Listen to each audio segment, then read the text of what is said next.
UAE के अंदर मंदिर की इनॉग्रेशन है, जिसके लिए स्पेशल प्राइम मिनिस्टर मोदी वहां तशरीफ लेकर गए हैं। अहलान मोदी के नाम से वहां पर बहुत बड़ा इवेंट प्राइम मिनिस्टर मोदी का होने वाला है। आज दुबई के अंदर, यूएई के अंदर प्राइम मिनिस्टर मोदी लैंड हो चुके हैं। अहलान मोदी, मोदी है तो मुमकिन है, मोदी जी का स्वागत है, इस तरह के स्लोगन्स, इस तरह के चैंट्स वहां पर ना सिर्फ इंडियन कम्युनिटी बल्कि दुबई के शेखों की जानिब से भी।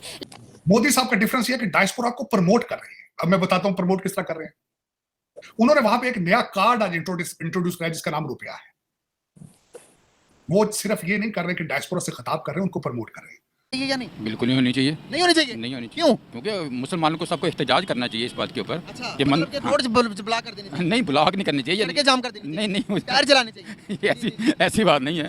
लगाया गया, बहुत जबरदस्त वहां पर इस्तकबाल किया गया। बहुत बड़ा इवेंट भी होने वाला है अहलान मोदी के नाम से, और इस इवेंट के मंदिर के इनॉग्रेशन के बाद फौरन प्राइम मिनिस्टर मोदी कतर भी तशरीफ ले जाएंगे और वहां पर भी ऐसा ही एक इवेंट होने वाला है। आए बढ़ते हैं पाकिस्तानी अवाम की जानिब, उन्हें इस खबर के बारे में बताते हैं। जय हिंद दोस्तों, वंदे मातरम। अबू धाबी में अहलान मोदी कार्यक्रम में पीएम मोदी ने कहा कि भारत और यूएई वक्त की कलम से दुनिया की किताब पर एक बेहतर भाग्य का हिसाब लिख रहे हैं। भारत और यूएई की दोस्ती हमारी साझा दौलत है। हकीकत में हम अच्छे भविष्य की बेहतरीन शुरुआत कर रहे हैं। अबू धाबी में अहलान मोदी कार्यक्रम में पीएम मोदी ने कहा कि मोदी ने गारंटी दी है कि उनके तीसरे कार्यकाल में भारत तीसरी सबसे बड़ी अर्थव्यवस्था बन जाएगा। मोदी की गारंटी यानी गारंटी पूरी होने की गारंटी। आइए इसी पे देखते हैं पाकिस्तानी मीडिया का क्या रिएक्शन है। अबू धाबी के अंदर अब तक का दुनिया का सबसे बड़ा मंदिर बना, जिसकी ओपनिंग के लिए इंडिया के प्राइम मिनिस्टर नरेंद्र मोदी को वहां पर बुलाया गया है। बहुत अच्छा उन्होंने अभी गिवन किया, अच्छा है उनको, वहाँ उन्होंने अच्छा किया। यहाँ नहीं बना, यह इस्लामिक रिपब्लिकन पाकिस्तान, यहाँ इजाज़त नहीं होना चाहिए। आपने अभी कहा कि नहीं बनना चाहिए। इस्लामी रियासत है, उसमें इस्लाम के कानून होने चाहिए। तो इंडिया के अंदर वो हिंदू रियासत है, वहाँ पर फिर भी हमारी मस्जिदें बन रही हैं। हमारे ये किस तरह का माइंडसेट है कि हम अपने तो चाहते हैं कि अमेरिका के अंदर मस्जिद बने, लेकिन हम चाहते हैं कि पाकिस्तान के अंदर मंदिर या मस्जिद या चर्च ना बने। उधर बनना चाहिए। और दूसरी बात देखें, हम इस्लामिक, हमने पूरे कुफर के साथ लड़ना है। ये बना इसीलिए, हमने आखिर में इसराइल के साथ भी लड़ना है। ये बना है, पाकिस्तान इसीलिए बना है। उनकी बात, उनका इजाज़त है, जो वो करे। उधर इस्लाम नाफिज नहीं, वो इस्लाम के ऊपर चलते नहीं। हमें तो इस्लाम के ऊपर बिल्कुल पाबंद होना चाहिए, इस्लाम के मुताबिक चलना चाहिए। इंडिया के अंदर मस्जिदें भी बननी चाहिए। फिर हम दिमाग में ये बातें क्यों सोचते हैं कि सर यही तो सीन है ना, मतलब दो कौमी नजरिया इसी को बोलते हैं।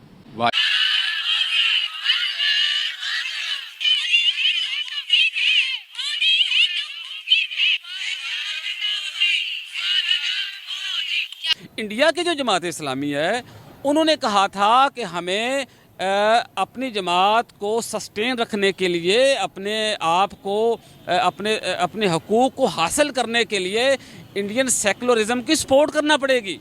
ये मैंने पाकिस्तानी अखबारात में ये इंडियन जो जमात इस्लामी के लीडर्स का मैंने यहाँ बयान पढ़ा था। अब वहाँ पे वो सेकुलरिज्म को सपोर्ट कर रहे हैं, इसका मतलब ये है कि वो हमसे तो कहीं ज़्यादा सेकुलरिज्म को जानते हैं। आजकल तो मैं एक ही बात बोलूँगी, पैसा बोलता है।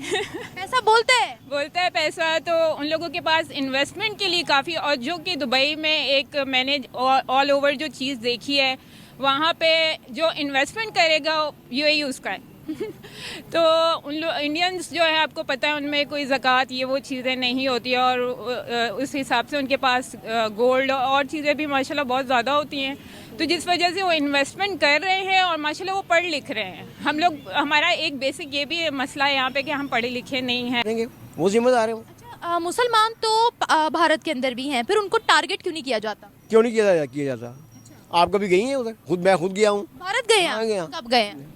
देर हो गई, मतलब 20 साल हो गए मुझे। ज़्यादा साल हो गया। तो क्या देखा आपने वहाँ? नहीं, वही यही देखा कि मुसलमानों की आबादियों को उन्होंने टारगेट किया हुआ है। आपको नहीं पता गुजरात में क्या हुआ है? टारगेट किया? हाँ, मुसलमानों की। हैदराबाद में, गुजरात में क्या होता है आपको नहीं पता? अच्छा, तो मुसलमानों की तादाद वहाँ कितनी है? बहुत ज़्यादा, 21 करोड़ से है। अच्छा, इतनी ज़्यादा तादाद है? हाँ जी। कम क्यों नहीं होती है तादाद?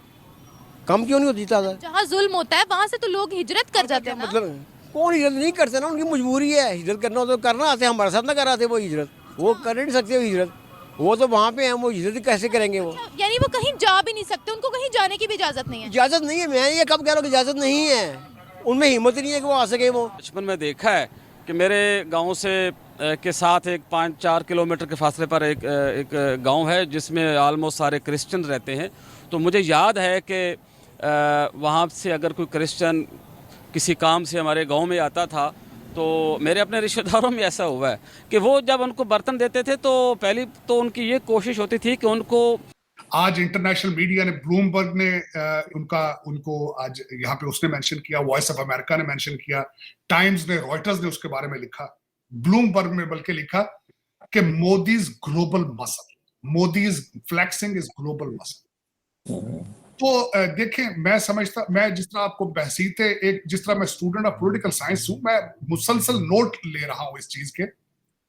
मैंने शायद आपको अर्ज की थी कि दुनिया के अंदर सोशल मीडिया एक बहुत बड़ा इनकलाब लेकर आया था, और सबसे बड़ा इनकलाब ये था कि एक जो मसला एक छोटा सा प्रॉब्लम इंडिया के किसी गांव में होता है, शाम तक क्या 2 घंटे तक वो पूरी दुनिया में फैलता है, फिर फौरन दुनिया उसकी रेमेडी चाहती है, जिसकी वजह से हुकूमतें, लीडरशिपें, सिस्टम्स ऑफ गवर्नमेंट फेल हो रहे हैं, क्योंकि लोग उसी वक्त उसका हल चाहते हैं।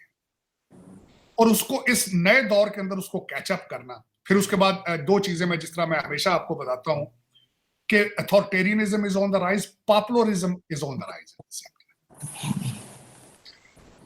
इस वक्त ये अगर देखा जाए तो ये कॉम्बिनेशन दोनों मोदी साहब के हाथ में है। पॉपुलरिज्म में भी वो आगे है, अथॉरिटेरियनिज्म में भी सबसे आगे है। फिर उसके बाद ये है कि उनकी एक लिस्ट है अकॉम्प्लिशमेंट्स की। ये नहीं कि सिर्फ वो पॉपुलरिज्म एक ऑप्टिक्स पे ही काम कर रहे हैं, he is delivering at the same time. जिस तरह आप उसकी मिसाल आपने खुद ही दे दी है कि तीसरी टर्म के अंदर तीसरी बड़ी इकॉनमी, चंद्रयान भी डिलीवर किया उन्होंने।